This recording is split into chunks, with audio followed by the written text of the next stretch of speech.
அன்னை மொழியே,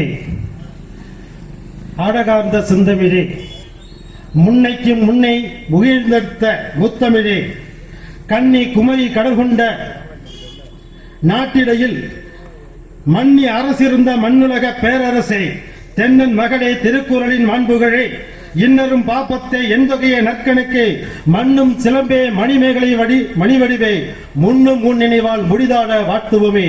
அன்னை தமிழே உனக்கு வணக்கம். வாய்மேடு மண் ஈன்றெடுத்த முத்தமிழ் காவலர், செந்தமிழ் மாமணி, இலக்கிய செம்மன், 20ஆம் நூற்றாண்டில் தொல்காப்பியர், தமிழ் போராளி, தமிழ் அரிமா, இந்தி எதிர்ப்பு போராட தளபதி என பல்வேறு போராட்டங்களை, பல்வேறு பட்டங்களை பெற்ற ஐயா இலக்குவனாரின் இந்த 51வது நினைவேந்தல் நிகழ்ச்சிக்கு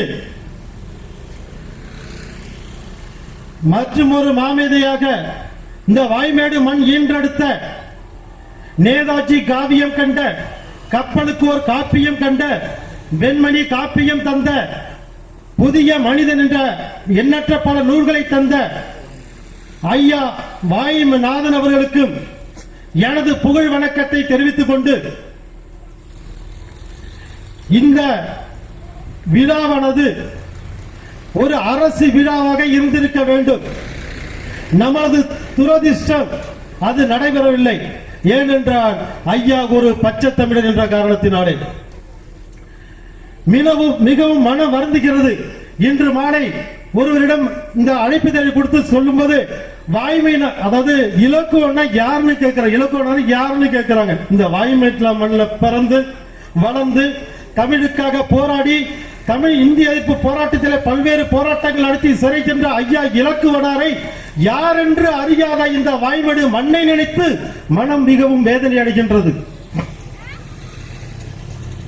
அன்பான உறவுகளே, சுருக்கமா சொல்றேன், இந்த இலக்குவனாரின் ஒரே ஒரு செயல், இன்றைய திராவிட முன்னேற்ற கழகம் ஆட்சி அதிகாரத்திலே வருவதற்கு காரணமாக விளங்கியவர் நமது மண்ணிலே பிறந்த ஐயா இலக்குவனார் என்பதால் உங்களுக்கு தெரியுமா?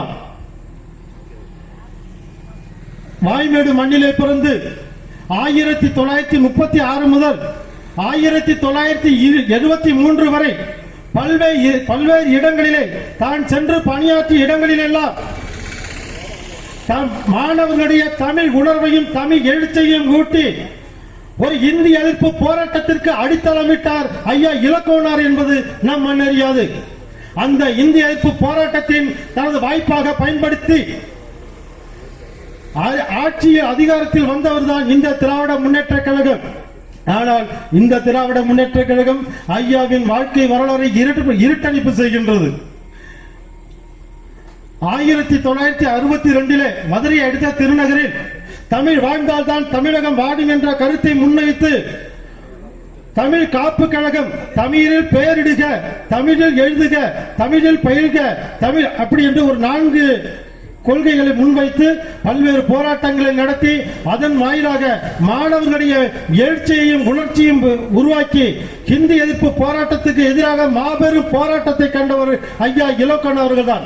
அந்த ஹிந்தி எதிர்ப்பு போராட்டத்திலே நடராஜன், தாளமுத்து, கீழப்படுவூர் சின்னசாமி போன்றவர்கள் உயிர் தியாகம் செய்தார்கள்.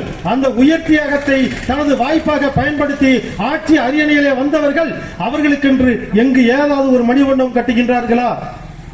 ஏதாவது ஒரு இடத்தில் ஒரு நினைவு உருவச்சிலை வைத்திருக்கிறார்களா என்று வெளிநாட்டிலே வாழக்கூடியவர்கள் கார் ஓட்டி விளையாடுவதற்கு நம் மக்கள் வரி பணத்தில் 250 கோடி ரூபாய் செலவு செய்து சென்னை பெரும் நெருக்கடி நகர்ந்த சென்னையிலே கார் ரேஸ் நடத்துகிறார்கள். இதனால் நம் தமிழுக்கும் தமிழ் மண்ணுக்கும் தமிழருக்கும் என்ன பயன் இருக்கிறது? இந்த நமது பக்கத்தில் உள்ள பள்ளிக்கூடத்தில் வந்து கக்கூஸ் இல்லைங்க. நமது பக்கத்தில் உள்ள பள்ளிக்கூடத்தில் கக்கூஸ் இல்ல, பொம்பளை பிள்ளைங்க ரொம்ப கஷ்டப்படுறாங்க. ஆனா 80 கோடிக்கு இவங்களுக்கு பேனா வைக்கிறது பணம் இருக்கு. எங்க இருந்து வந்தது? என் அன்பான உறவுகளை, நேரம் ஐயா இலக்குவனாரை இன்னைக்கு அவர் ஏகப்பட்டது பேசலாம். ஆனா எவ்வளவு விடிய கூட பேச அவ்வளவு நிகழ்வுகள் இருக்கின்றன.